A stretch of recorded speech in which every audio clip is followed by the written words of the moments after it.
game is going to be this holiday season? It's the new Nintendo 64. So what's the big deal, and why is Toys R Us already sold out? We have the answers.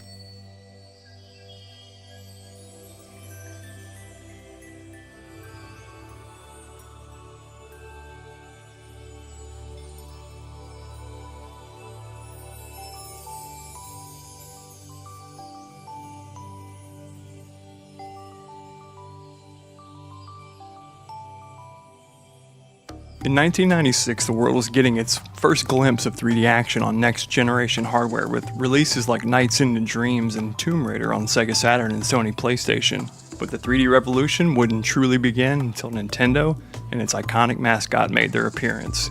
Just days before the official September 29th launch date, Super Mario 64 released alongside Nintendo's 64-bit powerhouse to immediate critical and commercial acclaim. With a $250 MSRP, the system sold 350,000 units within 3 days, putting Mario and Nintendo's brand back in the spotlight. The console wars that unfolded was one for the ages, and every system needed a killer app to drive sales. For Nintendo, that could only mean one thing: Mario in 3 dimensions. And the last time I collected all 120 stars, it was 97, and I haven't done it since. So for this essay, in order to reconnect with my roots and get a real appreciation for Mario 64 again, we're going to grab all 120 power stars and 100% complete the game for the first time in 27 years. We'll talk about the game and what I got right, which is a lot, and we'll talk about the few nitpicks that tarnish an otherwise sublime experience. I grew up with Mario 64, and it was mine and most people's first N64 title, and it's what made me fall in love with the system. I owned a GameCube in college, and I played my share of 4-player split-screen Double Dash, but no system captured my heart the way the N64 did. It all started with this game. I always show the news clip of the kids at this Iowa Toys R Us playing Mario 64 because I know how magical this moment is, and I think it illustrates best what this actually looked like. So I'm glad somebody captured this moment on film.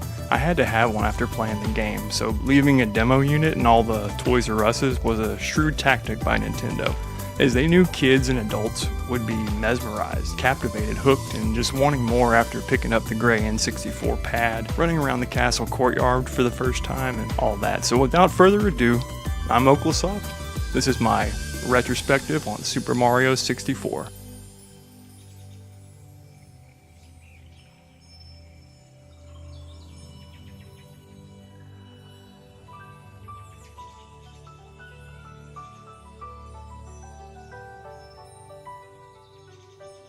The 50s post-war era saw the birth of tech that led directly to radar imaging and the cathode ray tube, or CRT as we know it, followed up by early examples of the first games from the 60s like Space War and Tennis for Two.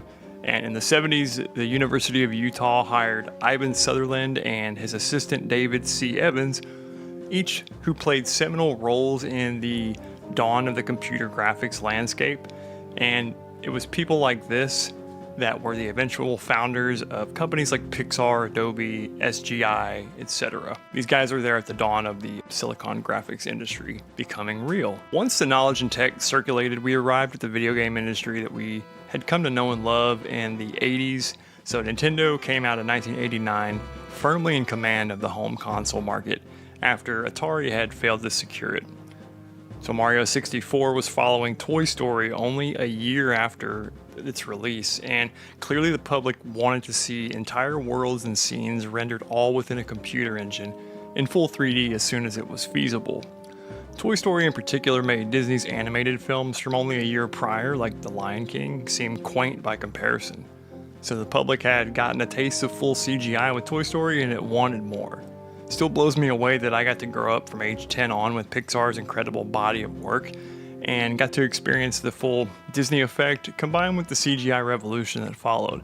And so I and many others saw the march of CGI as inevitable, and Toy Story and each sequel bested the previous films on a technical level, while the actual writing, storytelling remained classic Disney for the time. One could say that Toy Story retains all the humanity, humor, emotion, etc. of your classic Disney films, just now in 100% computer animated style. Miyamoto conceived the idea for a 3D Mario game while developing SNES's Star Fox in the early 90s, and the initial plan was to use the Super FX chip to create a Super NES video game with gameplay based on, quote, an entire world in miniature, like miniature trains. Miyamoto eventually reformulated the idea for the N64 since its controllers had more face buttons and had an analog stick that enabled smooth, continuous motion while steering Mario around, and one of the original concepts involved a fixed path in an isometric type game akin to 96's Super Mario RPG. Early on, the focus was on Mario's movement, with the initial demo and Miyamoto saying there was a room made of simple Lego-like blocks, and Mario and Luigi could run around in there, climb slopes, jump around, etc. We were trying to get the controls just right with an analog 3D stick, and once that felt smooth, we knew we were halfway there. Some things that made it into the final game, like MIPS the Rabbit, are named after the system's 64-bit CPU codename, with MIPS standing for Microprocessor Without Interlocked Pipeline Stage, and you can see why they shortened it to MIPS. The level maps were constructed by referring to concept art sketches and brief notes, which enabled course director Yoichi Yamada to begin designing the stages. As Miyamoto explains, it was kind of like sculpting a diorama out of clay. First you make a very general shape, for example with the King Bob-omb stage, for our initial general design, and we'd have that river in the middle of the map, which you cross to reach the boss area, and which is atop a big hill that you have to wind around and round as you ascend it. Let's say we put Mario on that map and move him around, and we realize the river flows too fast and it sweeps him away. Laughs. That it's too hard for players, so we swapped the river out for a desert valley like Death Valley. So the form remains the same, but we gradually add more and more ideas, changing the map as we go. It's no wonder that depicting Mario in 3D was something Shigeru Miyamoto had been wanting to do ever since the Star Fox days when he was working with Argonaut Software's Jez Sen. Jez and his team had created a 3D modeled Yoshi character for a working demo, which they showed to Nintendo and Miyamoto at some point before development on Mario 64 began. And the rest is history. Nintendo obviously never greenlit the project and was left with little choice but to do Mario in a similar fashion. Jez Sen. Nintendo never let an outside company use their characters before, and weren't about to either. And this is the moment the deal fell apart. We later made that game into Croc, Legend of the Gobos, for the PlayStation, Saturn, and PC, which became our biggest ever game in terms of sales and also in royalties, since we own the IP. What Argonaut really did was show Nintendo a proof of concept, which was surely invaluable at that point, but I wouldn't go as far as to say that Miyamoto stole their idea. Argonaut was using Nintendo's characters to begin with, so it's possible that this pre-Croc demo showed them exactly how they wanted their Mario game to work and look. And taken from the website wackoid.com, it's not what you steal, but how you steal it. Quote, Miyamoto-san went on to make Mario 64, which had the look and feel of our Yoshi game, but with the Mario character, of course, and beat Croc to market by around a year, San said. Miyamoto-san came up to me after a show and apologized for not doing the Yoshi game, thanked us for the idea to do a 3D platformer. We would make enough from royalties from our existing deal to make up for it. That felt hollow to me, as I'm of the opinion that Nintendo ended our agreement without fully realizing it. There is still some semblance of Yoshi found within Croc, as Croc will hover momentarily if the player holds jump. It's presumed this was never taken out from when the game was still Yoshi. And I would probably be salty too if I was Argonaut, but why did they use Nintendo's own IP in a pitch idea to begin with? First shown to the public in beta form at Nintendo's 1995 Shoshinkai trade show, aka Space World 95. And this is one of those legendary trade shows that, I heard all about in the magazines. I wasn't there, but I'd give anything to go back and experience that firsthand. I'll settle living through it vicariously with old YouTube footage and VHS tapes and the like. So the early playable version of SM64 that Japanese gamers saw at the expo was purportedly about 50% complete, and only 2% of the game's objects were fully texture mapped. According to Nintendo of America's chairman Howard Lincoln at the time, Miyamoto's desire to add more levels was a major factor in the decision to delay the N64 release from Christmas '95 to summer '96. The 95 beta demo contained 32 courses, although that number was reduced to 15 for the final build. Time crunch was certainly a factor in the final level count and the state of the levels. After 3 years in development, Super Mario 64 released concurrently with the N64 and Pilotwings 64 on September 29, 1996 to North American gamers, where, like I mentioned earlier, it sold approximately 350,000 of the initial 500,000 units in the first 3 days alone. The game was also officially released in Japan in June 96, previously that summer, and also in North America in September, and Europe and Australia in March of 97, so a little bit later the next year. During its first 3 months of sale in North America, it sold more than 2 million copies and grossed 140 million in the United States, becoming the best-selling game of 1996.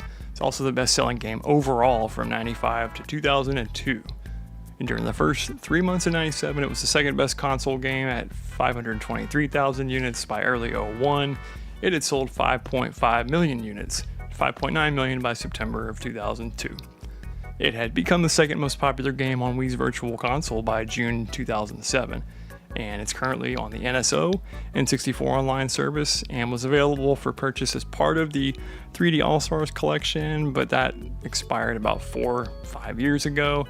And that one, in addition, it's the Shindo version and has several important speedrunning tactics like backward long jumps patched out. All 3 classic Mario games run via emulation, and it's kind of the lazy route for Nintendo to choose, but a native Switch port could have enabled widescreen 60 FPS or just reduced the god-awful input lag, but none of that was done. The HUD elements have been upscaled, that's about it. I do own a physical copy of 3D All-Stars, and you get used to the input lag after a while, but it's still unacceptable, especially for a game that demands the precision and timing that Mario 64 does, and especially for the latter portion of the game. Mario 64 and its classic 3D moveset may have some stiff competition from Odyssey these days, but for a first attempt by Miyamoto and crew, it absolutely slaps and still does genuinely hold up today. Mario 64 does have its issues, and some of them are actually pretty obnoxious, but a game like this you have to take at face value and just accept the good with the bad. So for me, that meant playing the game 100% vanilla, no save system or quality of life features at all. All I altered was the frame rate and made it in widescreen. So I got a little bit better vantage of the course I'm in, but other than that, mechanically the game is identical. It's not a one-to-one of a CRT graphically or sonically, but those elements are presented as cleanly as I could without altering any of the original textures or sound. I went for the best modern hybrid approach for the authentic N64 feel, without the console, if you will, so I could get it onto my recording setup, and that meant also using the NSO N64 pad, the Bluetooth N64 controller replica that Nintendo released to its online customers. I did pick one of those up and saved it pretty much for this, to play N64 games on the PC. Yeah, a game that controls like Mario 64 kind of demands a controller that can approximate the N64's unique stick sensitivity and pitch. You know, using a real pad works best here, but I also made use of the 8BitDo Ultimate Wireless Bluetooth controller as well. Mario is a complete joy to move around. That's most people's reaction, and therein lies Miyamoto's hook.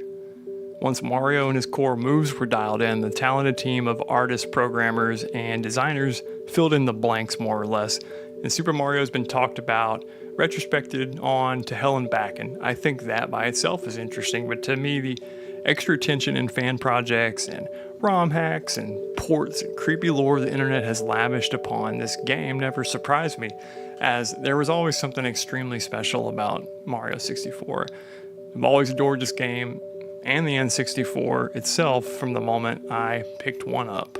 And I'll always remember the feeling of joining a winning team after feeling like a loser several times in a row with Sega and their abandonment of their console releases, like the Saturn and the 32X. So it was the redemption arc of my poor decision making as a child. Mario 64 was the great equalizer in that everyone that was on Team Nintendo, that's how they got initiated. So everybody kind of went through this game as sort of a primer for the rest of the N64 library. Plenty of games did not live up to Mario 64's quality control-wise most of the time, cameras. Even if you think Mario 64's camera's bad, there's games with worse cameras. I'll always remember the way my Spanish friend Arturo from summer camp that year pronounced TikTok while helping me with verbal walkthroughs of the parts he had already beaten. Arturo and I became friends that summer, and we mainly bonded over beating Mario 64. Kids and adults were starting to 100% the game at this point. One of my good buddies from Louisiana, Eric, he's a bit of a savant at video games in general, so of course he already had 120 start the game before anybody else I knew, and wanting to kind of catch up to him was motivation enough for me to get all 120. So my initial run with the game started roughly 6 months post-launch, and I got the majority of the good launch games as they trickled out. So I surely got, Star Wars Shadows of the Empire and 1080 snowboarding fairly soon after getting the console. Mario 64 was far and away the best early game. It was really nice to have that already. Regardless, nobody then could have really predicted how big an impact Mario 64 would end up having long term. It doesn't surprise me that a game that's touched this many people this deeply just refuses to lay down and die with time.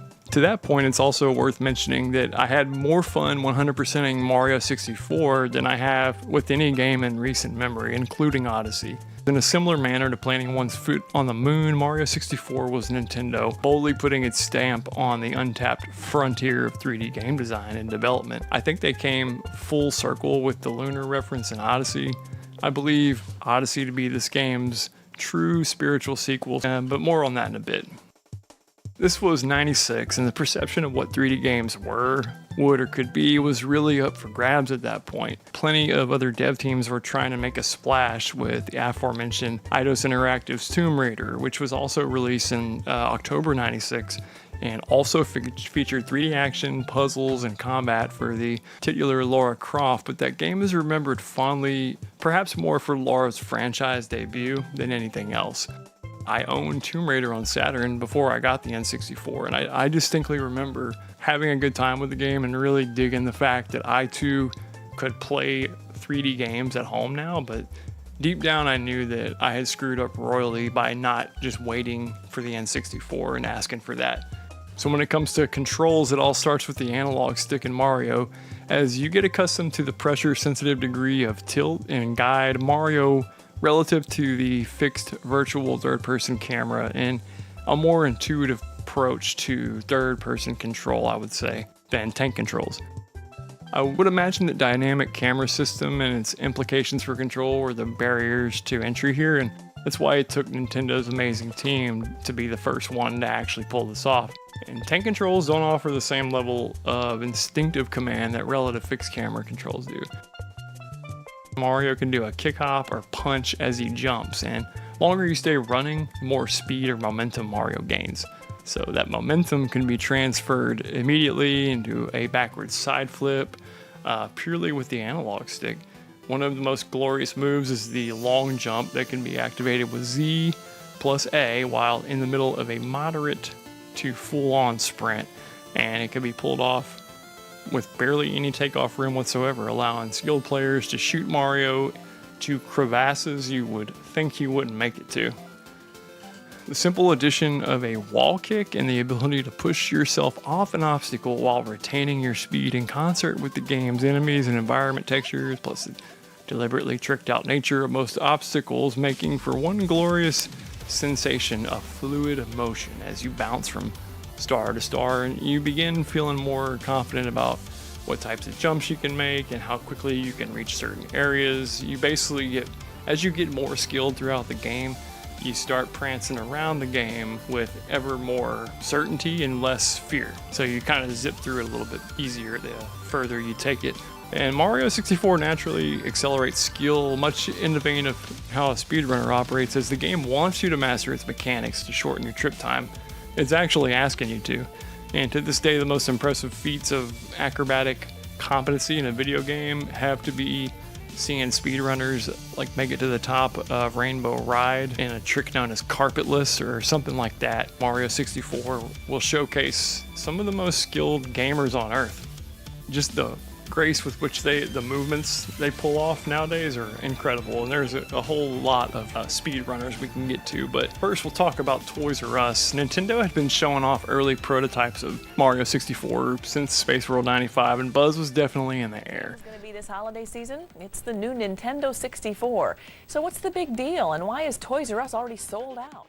So like I said, I was a newly minted EGM subscriber at the time, and I knew more about Mario 64 than most did already. But that day I went to Toys R Us, picked up a controller, and started moving Mario around for the first time.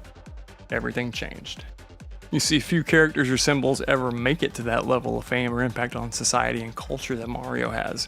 And Miyamoto practically reinvented and carried the industry forward throughout Mario's second run for NES and Super NES, and the last being Yoshi's Story, a late-stage Super Nintendo gem that offers a fully mature 2D Mario game on the Super Nintendo with all the visual pizzazz that system can drum up with its 3.5 MHz Rico CPU. It's got incredible 2D pixel art, the graphics that evoke a living storybook.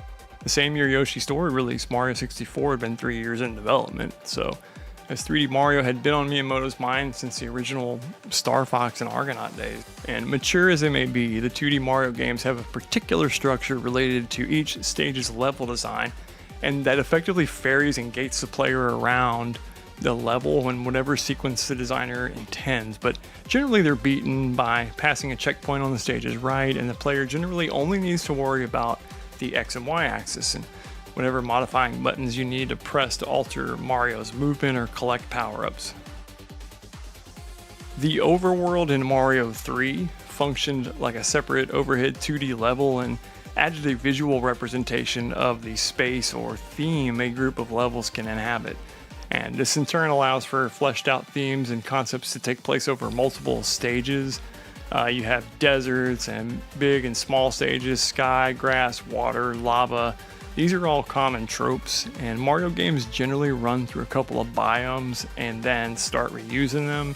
So clustering levels by type, it makes sense if they're gonna, make multiple variants of the same type of level. So I suspect adding in the overworld traversal of the 8 different worlds led to fleshed out Koopa Kids, the King's Castles, and Toads and everything you see in Mario Bros. 3. All that appealed to my childhood imagination by tapping into the fun ideas and concepts like pipes taking you underground, underwater, and secret areas that are only accessible by warping, hidden doors, secret trap entrances. For a Home Alone fan in the early 90s, Mario 3 really did have it all. Harry, I've reached the top! Regardless, the way the levels are designed in 2D, the very premise of 2D Mario games would have to be reworked. Simply reaching the end of a stage no longer works for 3D sandboxes and miniature self-contained worlds that Miyamoto and his designers were working on. The final game does retain some early design elements, evidenced by Bowser 3's linear stages. Originally, the whole game was going to be like that. The camera system, while revolutionary for the time, was not without complaints even then. Cameras have come full circle and are intelligently implemented now. We've decided on non-inverted as standard now, but during the 64's heyday, camera controls lean toward inverted, but often only one axis would be inverted, which gets even more confusing. And the janky Mario 64 camera is, for better or worse, part of the original experience.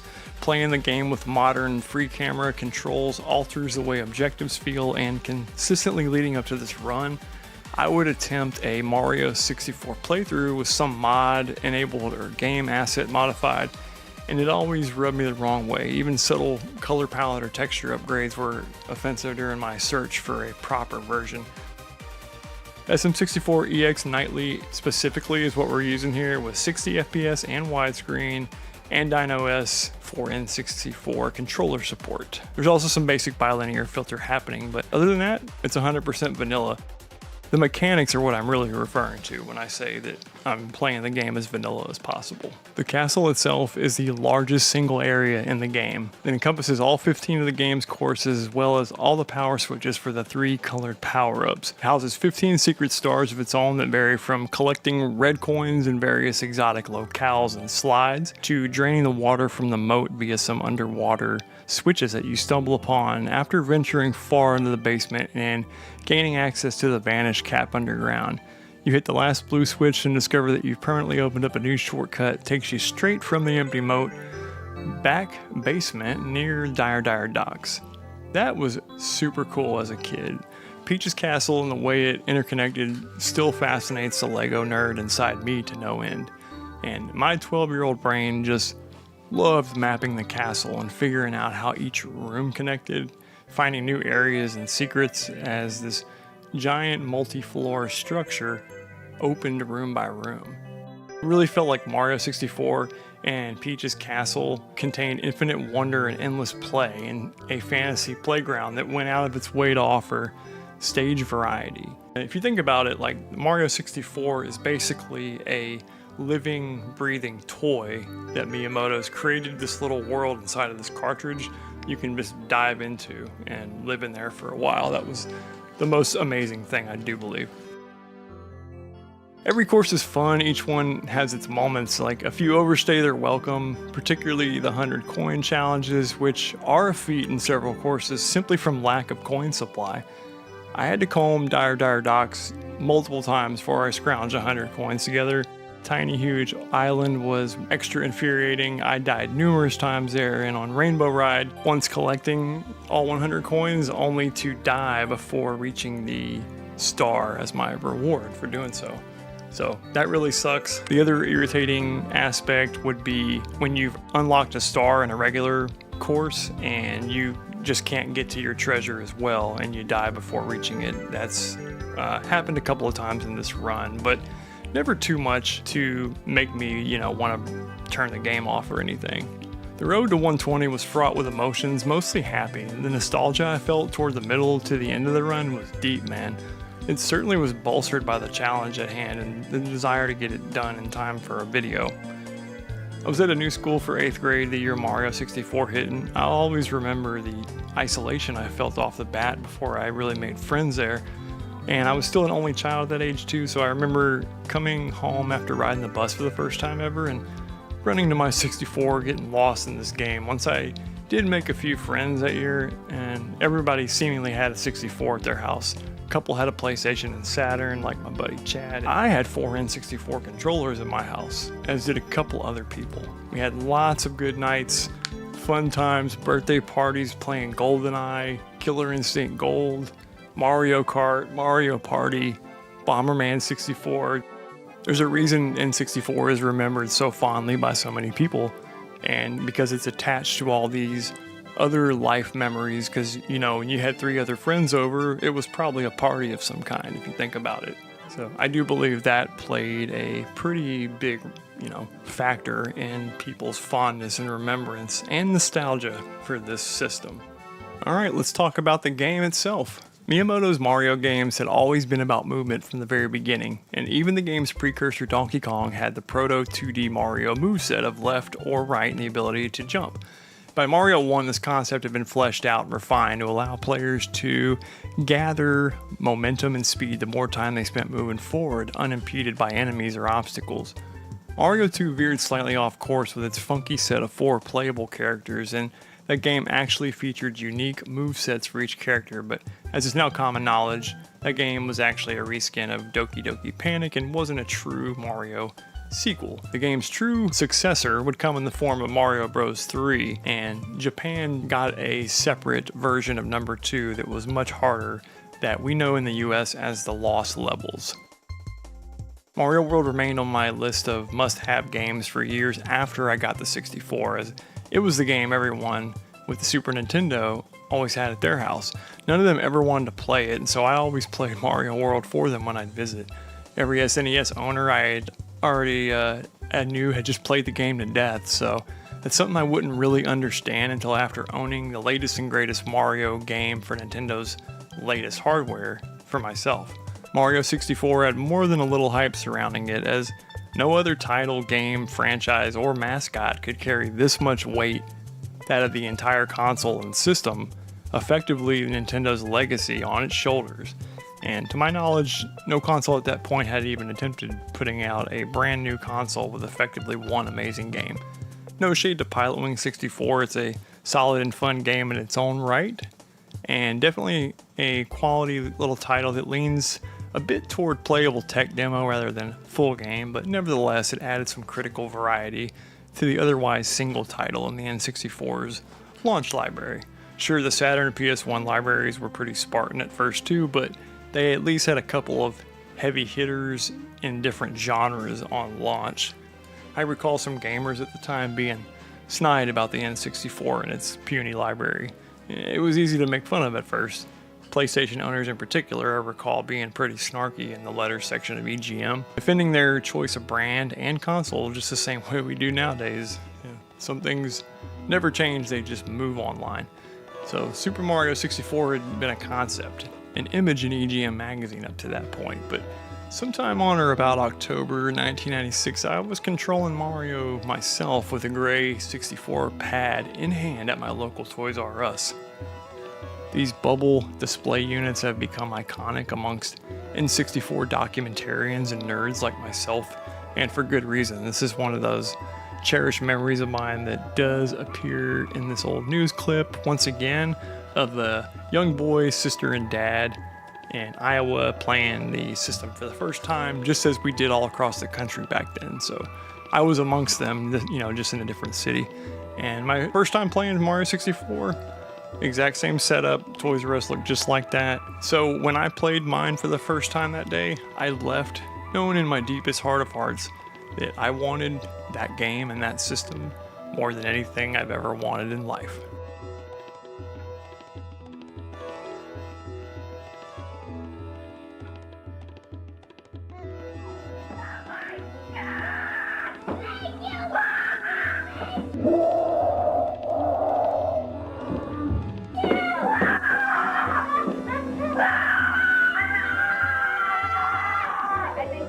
Like I mentioned, I didn't actually end up owning the 64 until the following summer, 97.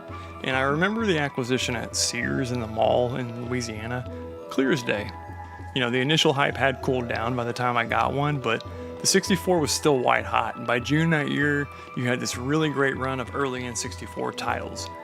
GoldenEye, Mario Kart, Wave Race, 1080, Kobe Bryant's NBA Courtside, Killer Instinct Gold, Turok Cruisin' USA, San Francisco Rush, Shadows of the Empire, Star Wars, Star Fox, Diddy Kong Racing, and then you had Banjo-Kazooie a little bit later. System was really starting to hit its stride when I got one, which made the prospect of ownership really just the most exciting thing I'd ever experienced. And I know it sounds corny, but this is a retrospective about Mario 64 on N64, and as I mentioned, I was an only child growing up who likely had an unhealthy attachment to games and tech and all this stuff, but having my dad take me to the mall and buy me the fun machine, the 64, was nicknamed, that was one of the greatest days of my life to that point. I had spent years pining and salivating over next-gen consoles and graphics and 3D games in the future game tech, and it was my most cherished hobby, and now I finally had something big to take home for myself. The 64, the game begins the way I like my Nintendo games too. So Mario pops right out of a green warp pipe and hops into the air with a fist bump, and we're basically thrown right into the action. A brief spot of text explains how Mario can move around the castle courtyard, which we do immediately using the analog stick, and as the game wants you to explore a little bit, but then head straight for the drawbridge/entrance after running around briefly to explore his new moveset. There's several new abilities which give Mario a pretty vast array of combos of tricks he can pull off to reach hard to get places and stars. New moveset and controls will be the fulcrum of the action for this adventure, no doubt. On our way over the bridge, we get stopped by Lakitu, the game's way of personifying the cameraman. So, in this case, the cameraman will be acting as, will be played by Lakitu, but he's effectively your camera system and can be controlled by the C buttons. So, after our conversation, we head through the large front double doors, and for the very first time, and we find ourselves inside the castle lobby with an ominous cackle booming overhead. And that really can only be Bowser. The Bowser laugh startled me as a kid. or first time or two, but it's there for a reason. It was important for Miyamoto to convey some type of suspense or threat to spur the player into action, given the otherwise cheerful, almost laid-back vibe of the castle. Plus, Koji Kondo's delightful track is playing in the background, and it's just, it's a sight to behold. The only door we can enter is to the left up a small staircase, and a single star marked door contains the painting room or entrance for the game's very first course. So let's hop into the painting and enter Me, Mario!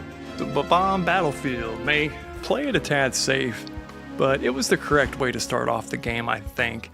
Importantly, the entire stage consists of a large central mountain which is laced with a path meant to be traversed by the player en route to collecting the 7 stars in this area and every other stage.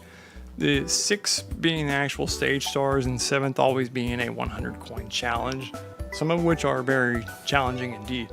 And the open layout of Bob-omb Battlefield allows for, open exploration with hills, a cannon, a few hidden areas, and the most noteworthy star, Big Bob-omb on the summit, requires players to climb to the top of the mountain and defeat the King Bob-omb, showcasing the game's platforming mechanics. But eagle-eyed young whippersnappers will no doubt notice the shiny spinning power star locked away behind that chain chomp post, suspiciously placed along our path to get up to the top of the mountain. So we can ground pound, and if we're quick enough, we can free the chain chomp with 3 of them. If we collect that first star instead. So that's a subtle kind of gameplay based way of letting the player know that, hey, even though you're on the star which says go to the top of the mountain, you can veer off course and collect a different star. So, and there's no tutorial that says that, you just learn that organically by playing this first level. So as far as enemies, they're more numerous than I first remembered, as they crammed a large chunk of the previous Mario 3 and Super Mario World's bad guy roster in 64. Goombas and Bob-ombs are the most iconic, and they're featured prominently on the game's opening course. Bob-omb Battlefield, which takes its theme from Explosive, no doubt, because cannons are a fun gameplay mechanic, and cannonballs and cannons are easy to depict with minimal polygons. Plus, bombs and cannonballs have been featured prominently since at least Mario 3. The enemy design is simplistic, but I think it works extremely well, as the game gets a pass on design in general from me. So stage 2 is called Whomp's Fortress, and in this course, Mario encounters the Whomps, large stone enemies that try to crush him.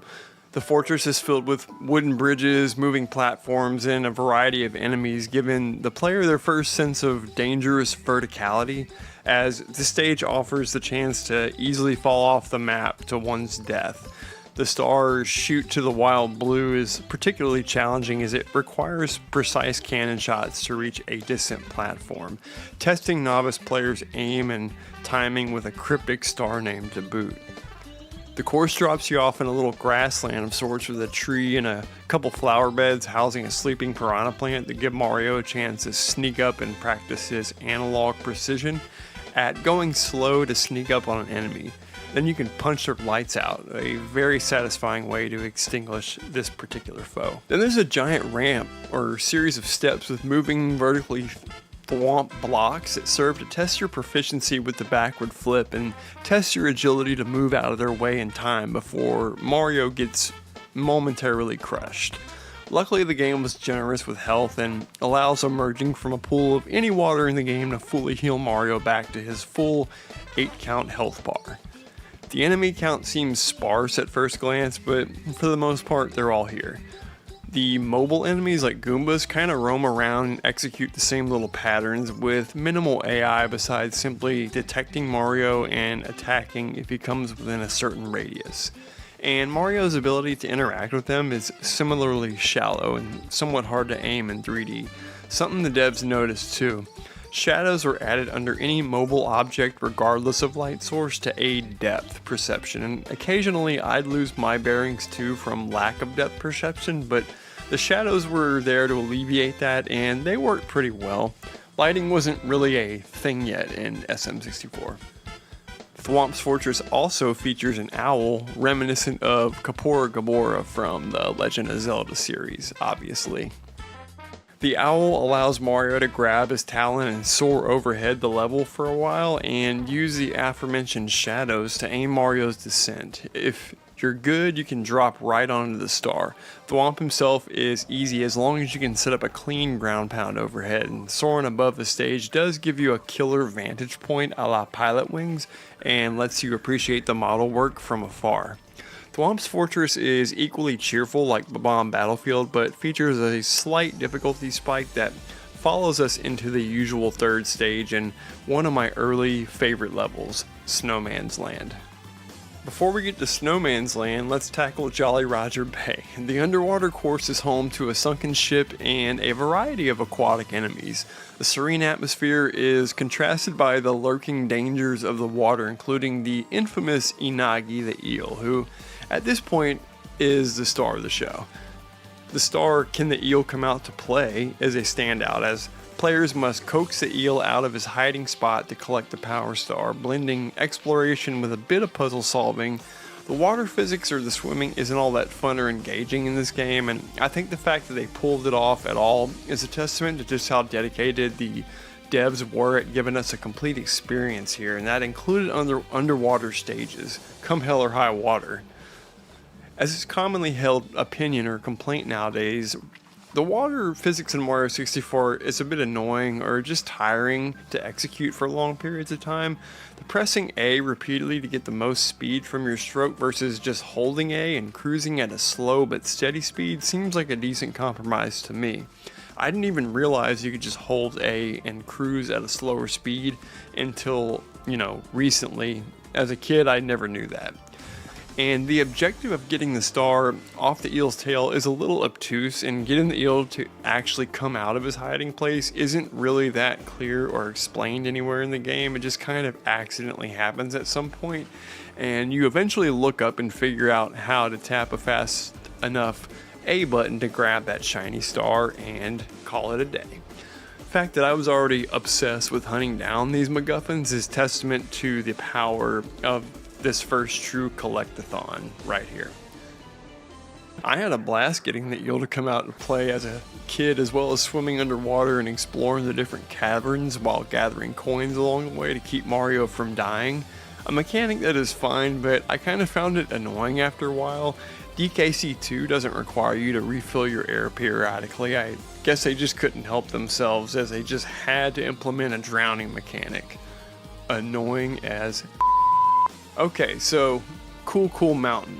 So Cool Mountain is a snowy wonderland filled with slippery slopes and snowmen. This course is a wintry delight, including the music. Players navigate through icy paths and engage in a race against a penguin. The star, Snowman's Big Head, is particularly memorable, requiring players to roll a snowball to create a giant snowman's head, showcasing the game's unique physics.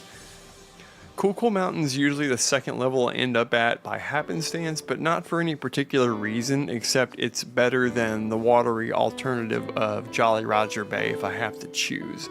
At least it's solid, albeit snow, but at least it's not water and has that Christmassy, wintry wonderland vibe and charm.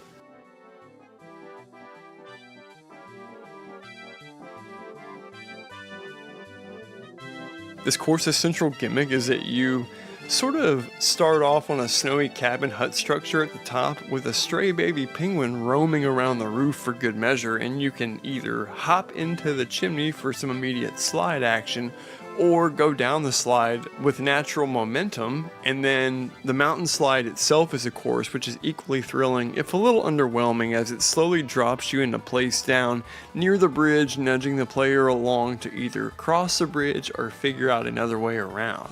And the only true shortcut past this bridge is through the Lids Tunnel, which contains 2 of the level 6 stars, and it'll contribute nearly 50 coins to the 100 coin count later on.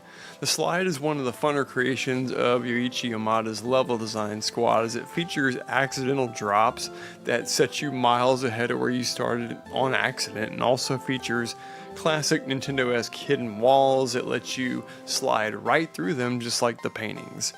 Cool Cool Mountain features a bomb cannon in an obtuse location. The 8th red coin was always a weirdly hard one for me, but all of a sudden I realized how easy it was to grab, as you can just warp to the very beginning where you start on this stage, drop down a tad behind you, and there it is. You land on a little platform and there is the 8th red coin. And then the star isn't far away from that, so makes it, even better for that to be the 8th coin you collect.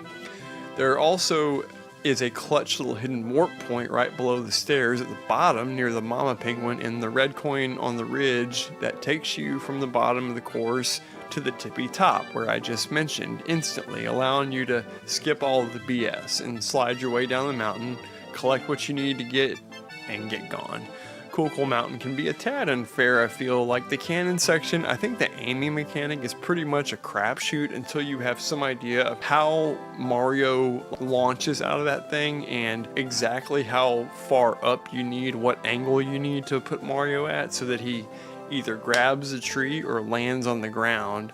But either way, as long as you just aim slightly above toward the rocks, you're gonna probably hit the tree and be fine. It operates more or less how you expect, with Mario's funny body lending a bit of drag and weight to his cannonball shot as well, but it's still a genius mechanic, especially when combined with the wing cap. So let's talk about the slide. The slide is legendary and can provide hours of entertainment all on its own. The slide can be a great source of fun and provided me with hours of proverbial entertainment all on its own as well. We've spent many hours perfecting our slide techniques as kids, and I love Cool Cool Mountain. I love the easy penguin rescue mission, and it sort of prepares you for the stages beyond, which do start to get tougher. Cool Cool Mountain's cabin is cool as hell, and I love the layout of the entire level in a general sense, especially considering that you can have fun sliding down the outside, and it has fun slalom-esque slopes and turns, but the inner slide is so much fun as well, man. Wow, I've never been good at falling off the slide at the right part to skip half of it, so I always just try and stay on the slide normally and beat the penguin fair and square. So as you make your way further down through the basement, you are going to go down a long hallway where you see a ghost. And if you go out into this courtyard, you are going to see a courtyard filled with boos, and you find the Big Boo, go ahead and backflip ground pound on him, and all of a sudden you are in a turn miniature, and Mario will zoom miniature style into a little carousel, and we are in stage number 5, Big Boo's Haunt. This haunted mansion, it's filled with ghostly enemies and eerie ambiance, but it's really not that scary, to be honest. Players must navigate through rooms filled with puzzles and hidden secrets, and the star, Go on a Ghost Hunt, does stand out, as players must defeat a series of boos to unlock that power star, combining combat and exploration in a spooky, albeit not really scary, section. The aforementioned courtyard features the El Israel 2401 texture, which, you can learn all about that on the internet. You probably already know about it, but it's in the middle of the little fountain there, and you can check it out. I couldn't make it out myself, even with the high-res Mario running, so this is one of those levels in SM64 that I tended to avoid or spend as little time in as possible when I was younger, because I didn't particularly enjoy the objectives, and some of them were just kind of obtuse. In addition, the theming of Big Boo's Haunt, it reminds me of Banjo-Kazooie a bit, like the witchy kind of spooky stuff, and that's not my favorite theme. I prefer more natural biomes, your deserts, grass plains, kind of water, that kind of thing. But the spooky levels, never really do it for me. And for this playthrough, and especially with simply using IGN's guide, I was able to knock these out very quickly, and once you know where to go and what rooms need to be accessed and when, the stars become trivial, although the star names themselves offer very little clue as to how to actually beat the star. This course is neat simply via virtue of it being an entire extra large level structure to explore, similar to the castle itself. and it features a carousel.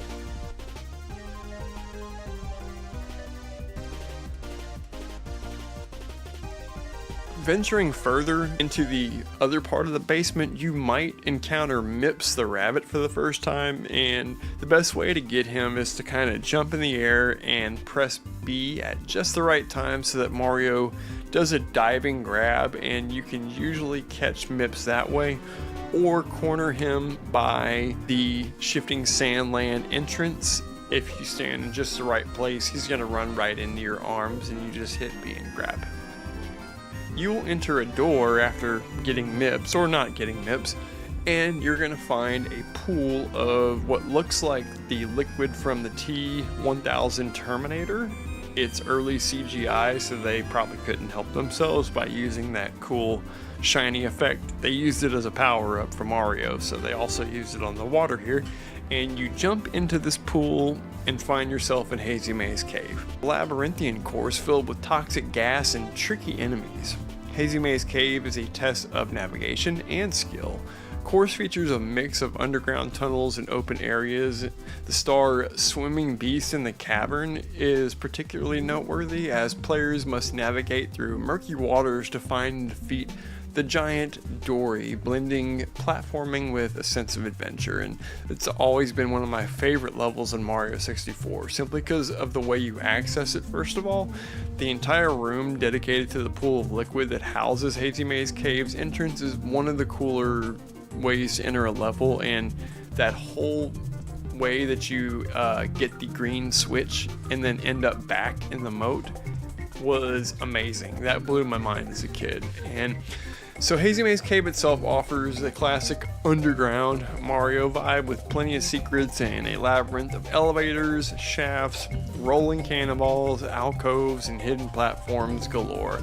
There's a map of sorts at the very beginning offering you two distinct paths, each of which ends up at the same place but offers different traversal routes. The left route will send you through the toxic cave, where the Metal Mario switch becomes a requirement even though you don't have it yet. Games foreshadowing your next task, which is to get the green switch. The toxic labyrinth can get annoying and confusing, but a quick backflip can put you near the hidden star for one of them, and I usually just make my way through as quickly as possible while avoiding the annoying little shooter enemies. Regardless of which path you took, you'll end up at an elevator shaft toward the end and enter the room with the 8 red coin challenge. Keep venturing further down, and toward the bottom is a cavern where Dory, the friendly aquatic sea friend, awaits you. Quick hop on Dory's back and a ground pound will set her down and make her neck go down toward the water so that you can stand on her head. And she will momentarily be down in the water, stand on her head, and she'll raise up, and then whichever direction Mario is facing, Dory will swim that way. So simply navigate Dory toward the platform you want to go to, and go to the platform toward the far end. With this method now apparent, we can reach the secret star at the Dory section, as well as reach an entirely new area outside of the cave. An area that leads to the green Metal Mario switch, contains its own 8 red coin challenge to boot, and requires a newfound metal cap. After you hit the green switch, you're back outside the castle courtyard after falling out of the side of the cave. In this way, Hazy Maze Cave is sort of connected physically to the rest of the castle, and this is the essence of what made the game so cool to me. The way everything physically connects in the game. It's all logically consistent for the most part, and that was really amazing to me. I was 13 years old, so my little brain was just starting to develop at that time, and the way the castle and the moat and Hazy Maze Cave and all the levels kind of interconnected was just endlessly fascinating to me. I just loved running around that game, not necessarily even doing anything specific, just enjoying exploring that virtual world. It's like having a giant castle Lego set to play with, but you don't have to pull out any of the pieces or put it away. It's just in a virtual form on your television. Lethal Lava Land. Lethal Lava Land may be my very favorite course in Super Mario 64. as this was my old go-to for booting up the game and just having fun skating around with the turtle shell, as Mario is able to grab the yellow block turtle shell as a power-up once you make it to stars 5 and 6. It'll appear on the platform opposite of where Mario begins the stage. This fiery course is filled with lava pits and treacherous platforms, and players must carefully navigate the hazards while battling fire-based enemies. The star, hot-footed in the volcano, is particularly challenging as it requires players to enter the volcano, navigate through a series of difficult platforming sections, testing their skills under pressure, and inside the volcano is a pretty fun star that tests your ability to feather Mario's jumping appropriately to not fall into the lava and collect the star, because these are tiny little platforms and you have to do it just right. And there are actually 2 stars inside the volcano. The rolling log star is memorable as well, but the most fun can surely be had by simply grabbing the shell and knocking all the bombs off their respective platforms once you're gliding around the stage with reckless abandon. Number 8, Shifting Sandland. This is the desert course, the quintessential desert course with quicksand and towering pyramids. Shifting Sandland presents a unique challenge, and players have to avoid sinking into the quicksand while exploring the vast but pretty small landscape. The star inside the ancient pyramid is pretty easy to do. You can pretty much just grab the shell right away and skate right toward it, so that's usually the first one I do. Being so close to Lethal Lava Land meant that I was pretty familiar with this course from childhood as well. Even though I never particularly enjoy the stage objectives outside of the pyramid stuff, especially with the obnoxious vultures stealing Mario's cap all the time, and it causes Mario to temporarily take double damage until he can retrieve it. That's freaking annoying. I do appreciate the fact that they made the mechanic possible, and it is kind of cool, but it's just stupid that you have to get your hat back, and it's more of an annoyance in the end. So yeah, the vultures can be annoying, and the flying around to different pillars is only challenging because the triple jump is hard to pull off with so little room for takeoff, but it can be done with a bit of practice. Regardless, I do like the sand motif, and I like the pyramid theme especially overall. I like sand levels as they had a nice bit of red and orange color splash variety to otherwise lush greens and blues of the more traditional grassy knoll levels. Inside the pyramid is again like an entire separate course. The size of the interior does not appear to match scale-wise with the outside, which is common for this game, but that's something that I actually enjoy. And interiors are only new rooms and have no real connection to the overall castle or stage layout themselves. The interconnectedness of the castle and its various switch palaces is real, of course, but much of the scale is approximate, and it just can't be literal. They can't actually make this game and everything in it to scale. It would have taken 20 years to do. I like the rolling block with a slot for Mario to hide underneath. It offers another swift test of your platforming and long jumping prowess for yet another star. With the IGN guide on my screen, I once again knocked out all 7 stars in Shifting Sandland in record time, and I was on my way to Bowser's second hideout, his submarine actually, in the game's next stage. Dire Dire Docks, here we go. So Dire Dire Docks stands as one of the most memorable levels in Nintendo's groundbreaking title, Super Mario 64. Released in '96, this level exemplifies the innovative design and gameplay mechanics that define the early era of 3D platforming.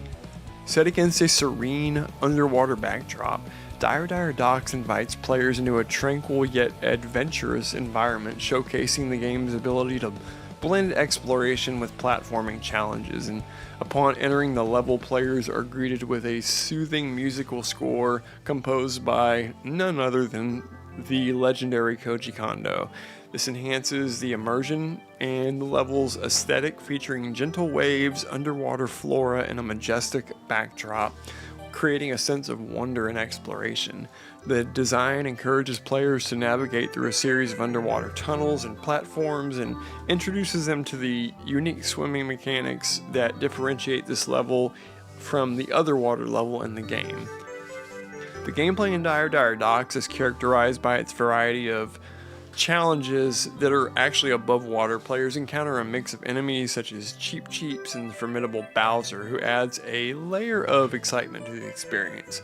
The level features 7 power stars, each requiring different skills and strategies to obtain. From activating chests in the current to navigating through a jet stream, the missions encourage players to experiment with Mario's different abilities, because at this point in the game you have unlocked several of Mario's hidden secret switch abilities, and so this plays quite a bit different than the first water level. Jolly Roger Bay. One of the standout aspects of Dire Dire Docks is its emphasis on exploration, levels filled with hidden areas and collectibles, rewarding players for their curiosity and willingness to explore. This design philosophy not only enhances replayability but also aligns with the overarching theme of Super Mario 64, which celebrates adventure and discovery in a 3D space. Moreover, Dire Dire Docks serves as a testament to the technical achievement of its time. The level's fluid water mechanics and seamless transition between swimming and platforming were revolutionary for the gaming industry, like for real. It set a precedent for future 3D platformers, influencing how developers approach level design and gameplay mechanics in subsequent titles. In other words, Mario 64 made every other dev team on Earth go, holy shit, we've got to make our game this good or we're not going to be able to compete. That's essentially what happened. Dire Dire Docks remains a beloved level in Super Mario 64, cherished for its creativity, serene atmosphere, and innovative gameplay. It encapsulates the essence of the game, inviting players to explore, experiment, and enjoy the whimsical world of Mario. And as a hallmark of 3D platforming, Dire Dire Docks continues to resonate with fans, solidifying its place in gaming history.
Number 10, Snowman's Land. This winter-themed world captures the essence of exploration and adventure, showcasing the game's innovative 3D platforming mechanics while immersing players in a whimsical, snowy landscape. As players traverse this frosty realm, they'll encounter a delightful blend of challenges, enemies, and hidden secrets that all contribute to the level's lasting appeal. Upon entering Snowman's Land, players are greeted by a picturesque winter wonderland complete with snow-covered hills, icy platforms, and a charming snowman that serves as a central figure in the level. The vibrant colors and playful design create a sense of joy and nostalgia, inviting players to explore the environment. I'd be remiss not to mention the level's music, a cheerful and catchy tune complementing the visual aesthetic while enhancing the overall experience and further immersing players in the winter theme. The gameplay in Snowman's Land is characterized by its variety of challenges and obstacles. Players must navigate slippery surfaces, avoid treacherous pitfalls, and contend with a range of enemies including the Big Snowman and Ice Bully. The level features several power stars, each requiring different skills and strategies to obtain. For instance, players must engage in a snowball fight with the snowman to earn 1 star, while another involves racing a penguin down a slippery slope. These diverse tasks encourage players to experiment with Mario's abilities and adapt to the unique mechanics of the level. One of the most memorable aspects of Snowman's Land is its emphasis on exploration and discovery. Levels filled with hidden areas, collectibles, and secrets that reward players for their curiosity. The design encourages them to venture off the beaten path, fostering a sense of engagement, with exploration being a further enhancement, and it's presented by the icy water, which adds an additional layer of challenge and excitement as players navigate between swimming and platforming. Snowman's Land also exemplifies the technical achievements of Mario 64. The level's design showcases the capabilities of the N64 hardware itself, with its smooth transitions between different terrains and the dynamic use of 3D space. The combination of platforming and environmental challenges set a standard for all future 3D platformers, influencing the genre for years to come. And now we get to the infamous Wet Dry World, number 11. First off, let's get this out of the way. To me, Wet Dry World always came off just as an unfinished or beta level that made it to the final game because they ran out of time. That's how I always felt about this level. I like it, it's neat, but it's half-assed and cobbled together for sure.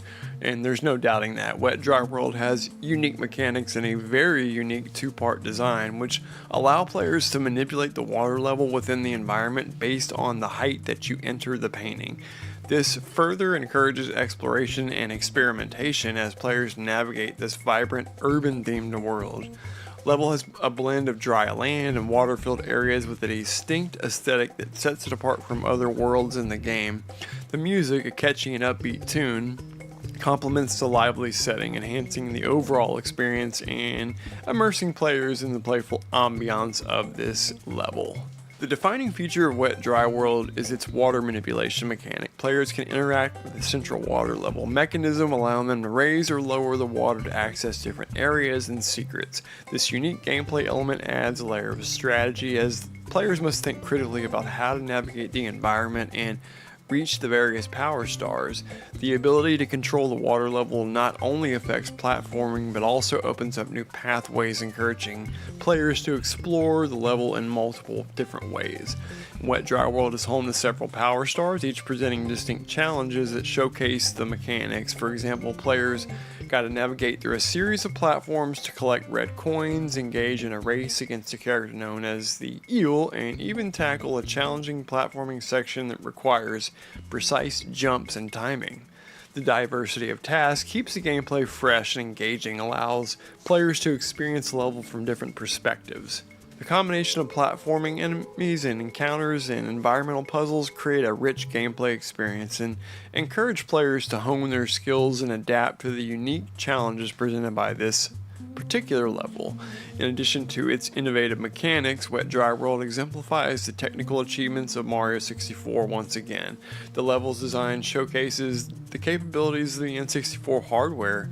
It's got a unique setting, and the ability to manipulate the water level was just groundbreaking at the time. It set precedent once again for future platformers and would influence the design of subsequent games like Banjo-Kazooie. Wet Dry World will always be remembered fondly for its creativity, engaging gameplay, and unique water manipulating mechanics. It encapsulates the spirit of exploration and adventure that define the game, inviting players to immerse themselves in a vibrant and dynamic world. As a hallmark of 3D platforming, Wet Dry World continues to resonate with fans, solidifying its place in gaming history as a quintessential Mario experience that showcases the innovation and charm of the franchise. So number 12, now we get to Tall Tall Mountain.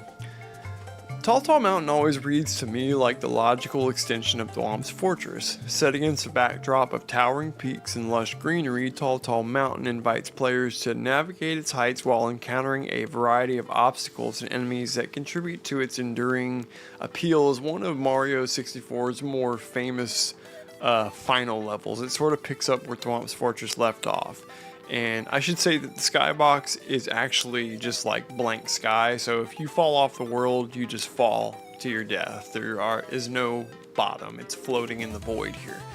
And upon entering, players are greeted by a vibrant musical score, steep mushroom-laden gorges, and yet another winding mountain that gives players the ability to capture the essence of a mountainous landscape. The level features a mix of grassy slopes, rocky cliffs, and wooden platforms, creating a visually engaging setting that encourages exploration. And the cheerful music, composed by, once again, Koji Kondo, enhances the atmosphere, providing a sense of whimsy and adventure that perfectly complement Tall Tall Mountain's design.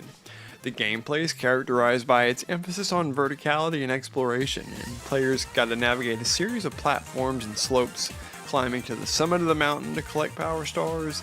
And the level design is there to challenge players' platforming skills, requiring precise jumps, careful timing to traverse various obstacles. One of the defining features is variety of challenging tasks in different stars. You've got the monkey way up on the mountain, who is a little hard to figure out. I had to use the IGN guide to remember how to interact with the monkey, and I had a hell of a time getting him to actually, or triggering him to actually move around and throw the star out, I should say. The level introduces a range of enemies, including the iconic Goombas, the formidable Bob-ombs, and also the combination of platforming, enemy encounters, and environmental puzzles create a unique challenge for this world that encourages players to not only hone their long jumping and backflipping skills, but also their wall jumping, and pretty much every trick you've learned up to this point in the game is required to beat the later stages. So that's kind of a Nintendo staple, is they're going to have you use your toolbox the more you fill it up. It's like every new skill you get, you better be ready to use that in the next stage, and that's how Nintendo games always go. Making our way up the final large staircase, we have explored all the paintings on the second floor, and we're going up to the last floor. And if you do not have 70 stars, you go up this staircase just fine. It's the Bowser staircase where you need 70 stars, or the staircase will just loop on forever. But before we get to Bowser 3, we've got to talk about number 13, Tiny Huge Island. I got a love-hate relationship with this course, and during the playthrough I think I finally figured out how to smash through this oddball of a course. I started tiny and tackled the catwalk to get into the Wiggler's Cave and afar, and that's a series of running up the mountain and ground pounding the hot spring and then entering it after getting small again. Standard big small gameplay that could have been used to greater effect, but is still fun to play with. It's neat seeing how 40-foot Mario interacts with tiny Goombas and stage elements. But Tiny Huge Island is one of the most like imaginative and memorable levels in the game, I think. This level is celebrated for its unique size shifting mechanic and creative design. It allows players to experience the world from drastically different perspectives, seamlessly transitioning between tiny and huge by jumping into a warp pipe. The huge version is the exact same environment, it's just that Mario is either incredibly small navigating it or incredibly large, and it's fun to see the difference between the two. It offers distinctive gameplay experience that challenges players' platforming skills and encourages exploration, although I do find that when being large Mario, the mountain is a bit slippery and the hitboxes are a bit hit and miss, if you know what I mean. It's kind of difficult, but the defining feature of Tiny Huge Island is its duality, of course. Players can choose to enter either the tiny or the huge version of the island via the paintings, and each presents its own set of unique challenges and opportunities. In the tiny version, players can navigate through a more compact environment where they can easily traverse platforms and avoid larger enemies, and conversely, huge Mario must contend with massive obstacles and enemies requiring careful navigation and very precise jumps, like I mentioned, because it's real easy to just fall off the world as Big Mario. But this clever design encourages players to think strategically about their approach to each version of the level, adding depth to the gameplay. Tiny Huge Island is home to several power stars, each requiring different skills and strategies to obtain. For example, players must collect red coins scattered throughout the level, engage in a race against a character known as Koopa the Quick once again, and even tackle a challenging encounter with a giant wiggler, which I found to be the hardest star in the stage. The diversity of tasks keeps the gameplay once again fresh and exciting, and it allows players to, have a breath of fresh air because it doesn't feel like the same old thing. As you're getting late in the game, you're starting to get possibly fatigued and just kind of ready to beat it. So I can understand players not gathering every star. So once we get all 7 of Tiny Huge Island's stars, we go to Tick-Tock Clock. And once again, Tick-Tock Clock's one of those levels where the height that you enter the painting, or no, I apologize, I meant to say the time on the clock, if you know how to read an analog clock, which I don't know if the kids do anymore, but basically if you wait till the clock reads midnight and jump in, everything in the stage will be frozen. And if you wait till it's like, 9 p.m., everything's going to be going pretty fast, like all the machinery in the level. So it's ideal to jump in right with the minute hand pointing straight up, and you'll have a frozen level where you can take your time and collect as many red coins and stars as possible.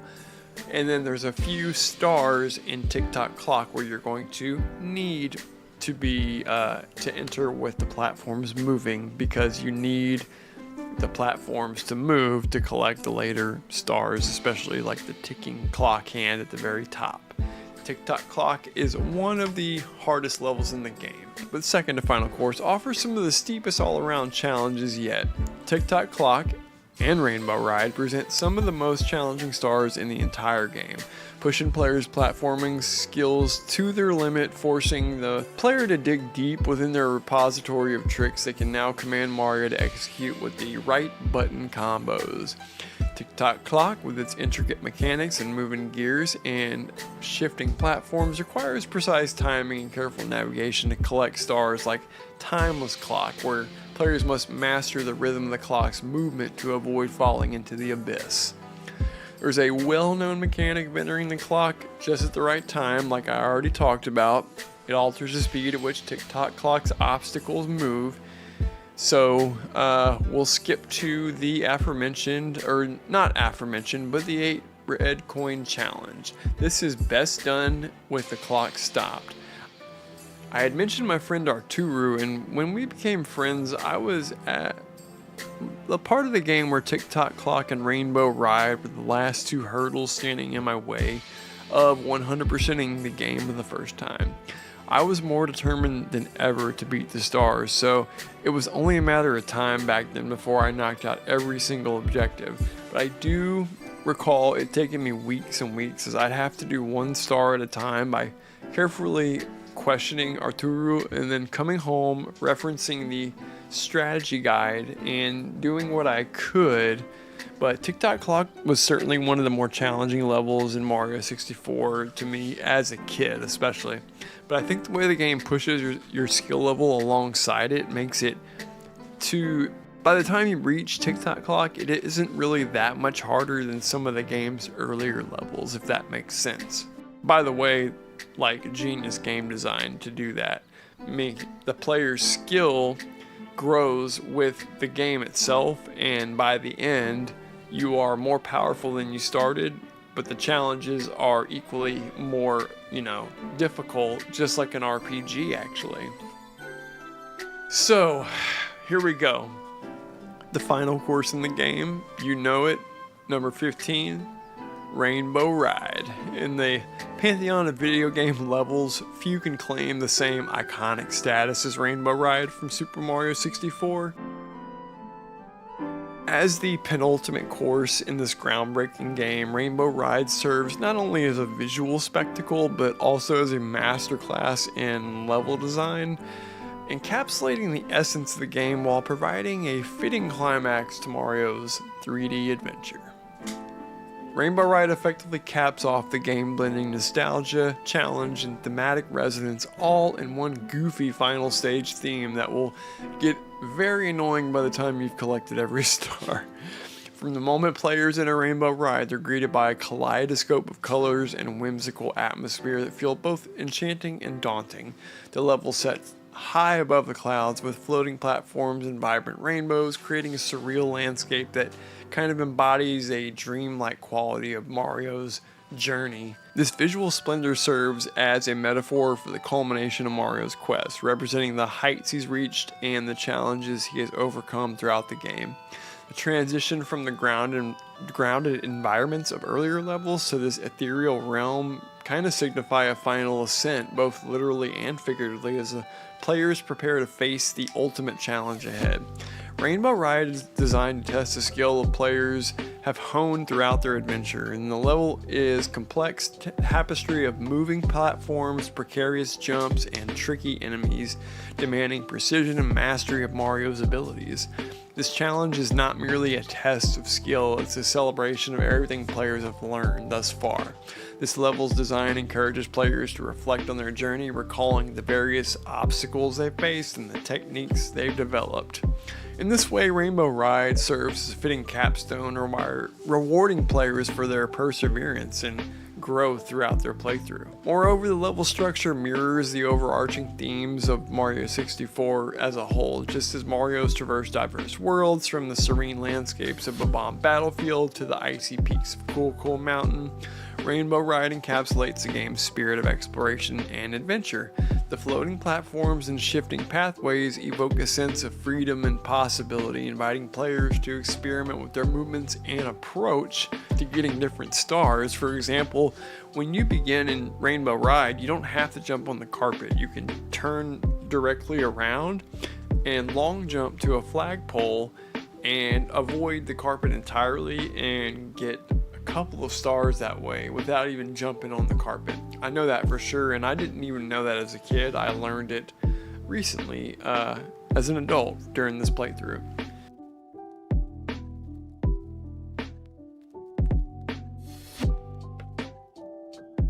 So yeah, Rainbow Ride does stand out as the appropriate final course for Mario 64, encapsulating the game's themes in total of exploration, challenge, and triumph. Has a vibrant design, engaging gameplay, and nostalgic music. Although the slow carpet speed and fact that you have to ride the carpet all the way to the top several times for different stars does get annoying after a while, but like I said, with a game like Mario 64, it's not all going to be golden. There are some shit stars and some lame objectives, and Rainbow Ride was a great idea, I do believe, on paper, and it's beautifully executed, but the stars are not necessarily as fun as some of the other levels in the game, and that's not really its fault. They were trying to cap it off with a majestic level in the sky, and I think ending it in the sky was appropriate where it started on the ground. I do believe that's kind of the metaphor they were going for. Let's talk about the game and the level design for a second. Great things about Super Mario 64. 2D Mario did this as well, but Mario 64 did it best. Peach's Castle. The hub world is actually my favorite physical space in the game, and the way the castle holds each fantastical, outlandish world inside a painting was a stroke of genius, as it bridges the gap between the Mushroom Kingdom and these abstract, sometimes incredibly abstract in Mario 64, interlocking, traversable, maze-like structures. They always grab my imagination the hardest, like in Hazy Maze Caves and navigating the Toxic Maze, where the camera angle toward the end of the course near an elevator lift shows a glimpse of another star that's just out of reach, but clearly visible and shining behind a red metallic grate. There were lots and lots of examples of this throughout my playthrough, and it's always struck me at how fascinating the mechanical layout of Peach's Castle was to me. I'll say that from my own experience, memory and nostalgia for this time, that between the ages of 10 and 15 are the prime years of adolescence for most boys, girls. It skews slightly earlier, but same thing applies. And there's just something extra special about the memories and things you learn and fall in love with at that age that never seem to leave you. At least in my case, at 39 years of age, as of this script, it remains true that the video games I still think about to this day are the games that hit me right around that special 10 to 15 year window of youth. And in this case, Mario 64 just so happens to coincide with the opening up of my own 3D reality into a whole new experience, as the year Mario 64 came out was the last year I attended private middle school with my original kindergarten classmates and ventured out into the scary, unknown world of public school for 8th grade. Mario 64 came into my life just before I made that major transition in my young life, and was one of the things that I latched onto for comfort during the inevitable hardship of leaving your old friends behind and starting all over. Luckily for me in the story and for Miyamoto, Nintendo and Mario 64, everything really did seem to come together. Something that super appeals to me is indeed the emotional aura that SM64 exudes, but it's not exactly a negative aura, it's more of a last man on earth type of feeling. Walking through some retro futuristic fever dream and mishmash or hodgepodge of bizarre and otherwise incongruent elements that are nonetheless thrown together in a sort of grab bag art school style collage of early 3D design tropes. Simple geometric patterns, textures, and shapes, and simple earthly textures like gray stones, red cobblestone bricks, or rocks, or hay, or wheat, or grass, or sand, to an actual photograph of Yemen superposed onto a skyline, then additionally superposed underwater, a hodgepodge of mini-game-like courses, mazes, toxic traps, bottomless pits, cannons, bubbles, anthropomorphic bombs, and chained balls, and on and on. Mario 64 is like a true early 3D mid-90s clip art collage slash encyclopedia or of early 3D tropes, and I think this general randomness to the game's obstacles and elements, along with the sort of anything goes approach to level design and level theming, it's charming to think of Miyamoto and his team excitedly gathering perfect shots of all these simple items with whatever digitation tech was available in '94 Japan, and converting these real-life objects into the game that players would all eventually see collectively in 1996.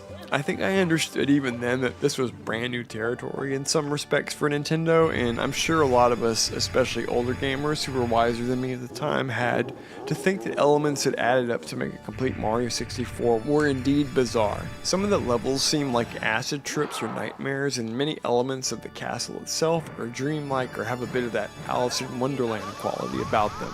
Something sinister indeed could be lurking behind one of those paintings, but it never felt too sinister. Not even Ocarina and the Dead Hand or the Shadow Temple really got me in the same way a game like D, Resident Evil 1 and 2, or even Tomb Raider scared me, because those games all attempted a realistic depiction of the protagonist, and ironically all those games featured a far more primitive moveset than Mario's, and yet Their realism made my blood run cold way more than Mario 64's ever could.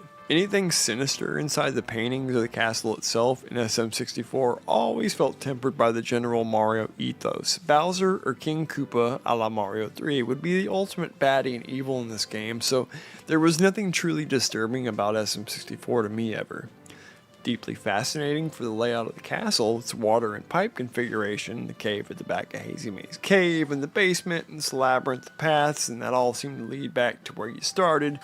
Running around Peach's castle is the first thing every player experiences, and each one of us can attest to wasting time, dicking around, attempting stunts, or just practicing Mario's moves before you hopped into a level.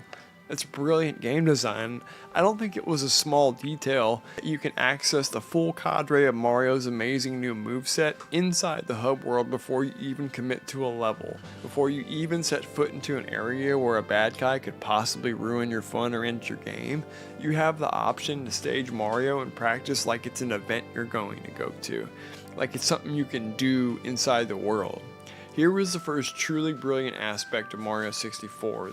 The game, fully aware of its novice audience to 3D games at the time, allows newbies to get a feel for the physics by putting just a small sample of obstacles NPCs like Toad and Lakitu at the game's start.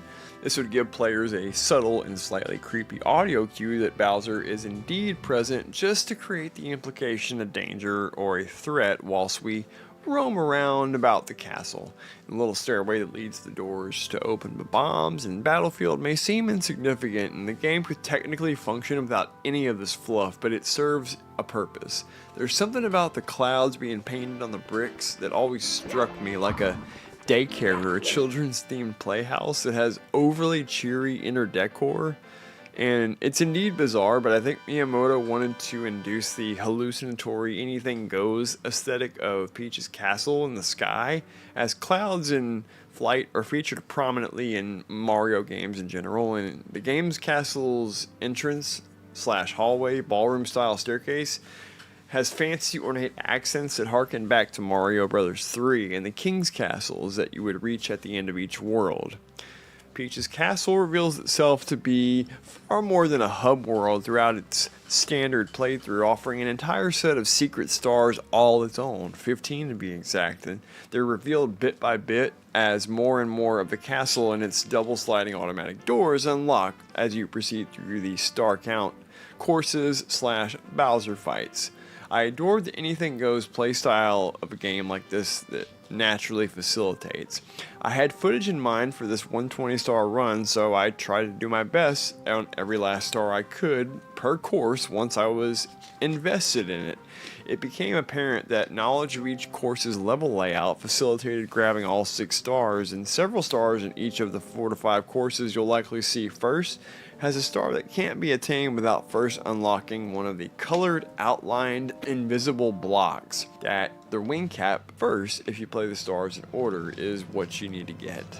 And this is Oklasoft Nick here in the editing room. Just a quick reminder, this script was written 9 months ago, and the footage you're seeing is not the original 120 star run. I do apologize, I had to recreate the run from scratch. The original 120 star run files were lost on a drive forever. I do apologize, and I swear to God that I really did 120 star this game, but I was not able to re-120 star it in time to get the video out, so I hope you forgive me and just enjoy the footage that I did manage to provide anyways, and we will 120 star the game on camera some other time. So I just wanted to mention that, just so you didn't go, hey, what the hell, why isn't his star count at 120? He's talking about a perfect run the whole game. I did indeed have all the footage, and as soon as the video was actually ready to export is when my computer crashed, and I did not know how to back up CapCut files at the time. I do now, but I didn't know then, and so I lost everything. Okay, back to the video. So in conclusion, Peach's castle and its 15 secret stars are probably my favorite part of the game, and as I mentioned earlier, in addition, the way that all of the secret stars and levels, warp pipes, drains, moats, doors, switches, everything, all the ways that those interconnect, the way Miyamoto and Yuichi Yamada designed the courses, their incredible dev team, the way that they just made this structure that you could explore endlessly, and it literally was a toy. That is something I've realized in adulthood, is that what really made video games special was that I used to be a Lego fanatic as a kid, and I had lots of Lego sets, and I always loved the large castles, right? Well, it was impractical to have a large castle in your room always built, but a cartridge with a virtual world, you could have as big of a castle as you want, and not to mention you could go exploring in it and do things that you could never do with just, inanimate figurines. So video games were almost like Lego, but the next evolution of what Legos can be, because it's like something that's been built that you can play with. It's all in a virtual world. And video games had been doing that for decades before Mario 64. It's not like this is a new concept, it's just that, and 3D was not a new concept either. Everybody knows that. Mario 64 was not the first 3D game by far. That has been documented to hell and back, and so you can look that up. But what Mario 64 really signifies was the first fully 3D game that was done like an A+. Like, they nailed it, okay? Because every 3D game before that, if it was 3D, there was something about it that made it either not very fun to play, or not very compelling, or just janky, or just it wasn't good. It didn't have the same appeal as a really good fast-paced side scroller like DKC or something like that. The early 3D games, they pretty much sucked, and it was Mario 64 that came out and was like, hey, to the world, hey, you can make a 3D game that kicks ass. This is how it's done. And it influenced the entire industry going forward, and there's no need to further brag about its legacy, obviously, but I wanted to throw my hat in the ring for Mario 64 and just give my thoughts. A lot of this video is a script I had previously written, like I said, 9 months ago, and then a lot of this script has been ad-libbed on the fly by me as thoughts pop into my head, like we're doing right here, right now. So, like I said, this has been Nick from Oklasoft, and I hope you enjoyed this retrospective on Super Mario 64.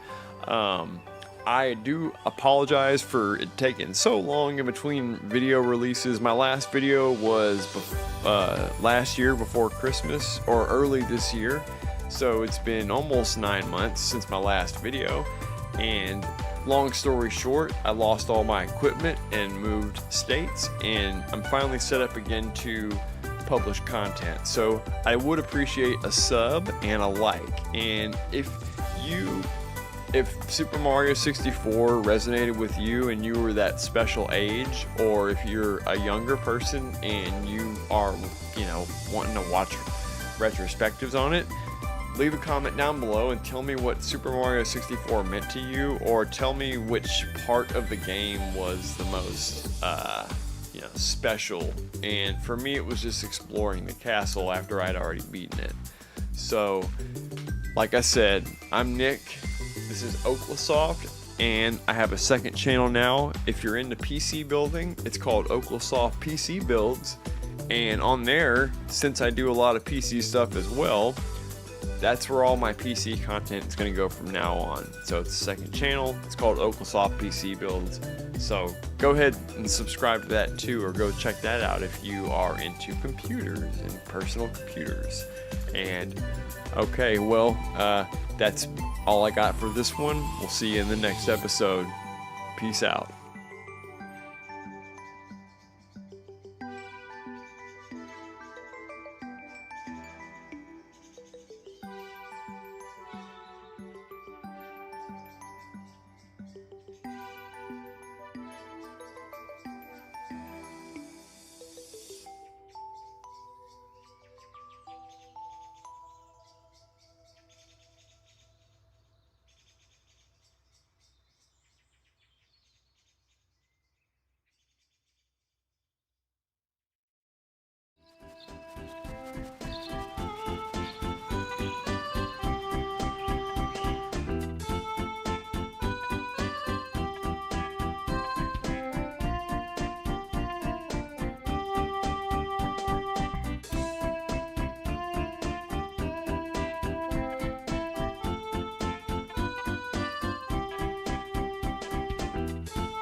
playing my game.